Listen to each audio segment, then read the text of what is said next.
How the fuck did we win that game? Cause we're the Miami Dolphins, Miami Dolphins, Miami Dolphins #1. Yes, we're the Miami Dolphins, Miami Dolphins, Miami Dolphins #1. I am sorry to anyone who watched that game, especially if you were there in person. The Dolphins somehow win 15-10 over the New England Patriots. There was a lot of bad. A lot of bad.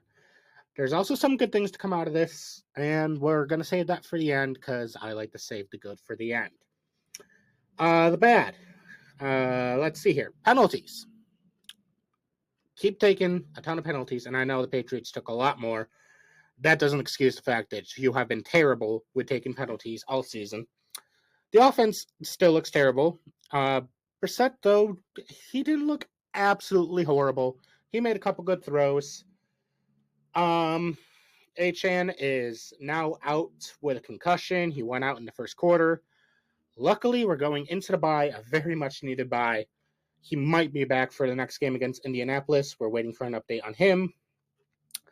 And then the elephant in the room here. Special teams. What the fuck was all of that?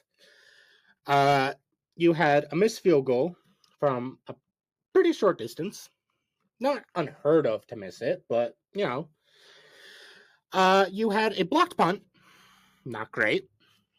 And then you had a botched snap on another field goal. You could have absolutely demolished the Patriots here if you just, played special teams normally, like a normal fucking team, but we can't do that apparently. And yeah, this game was just ugly with a capital U all around.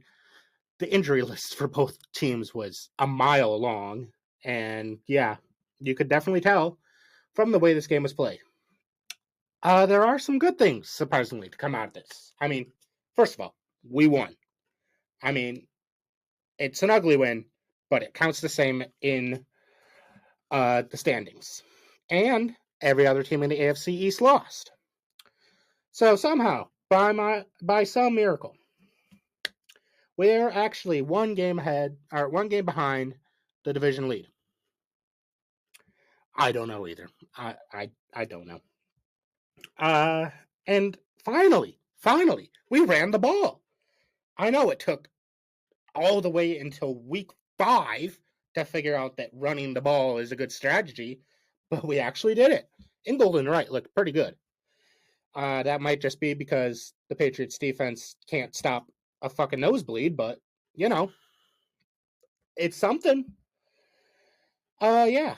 So, you're going into the bye at 2-3, which most people were hoping for 4-1, because realistically, we were all expecting a loss to Buffalo, and the first couple games of the season were supposed to be easy wins to pad out the rest of the schedule.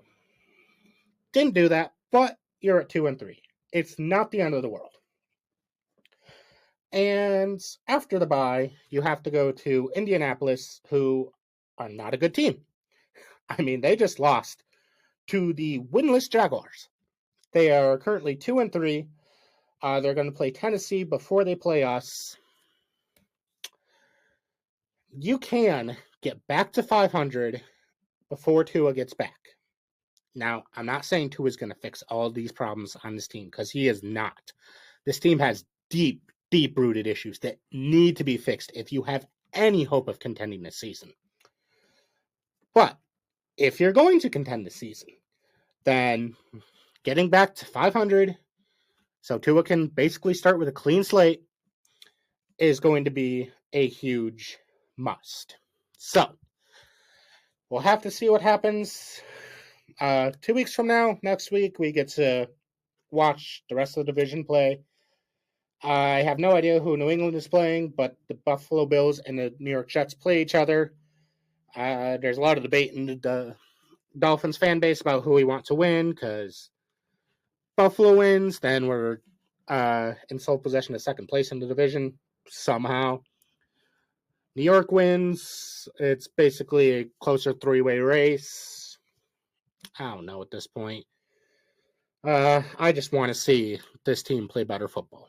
Blessed be, fins up.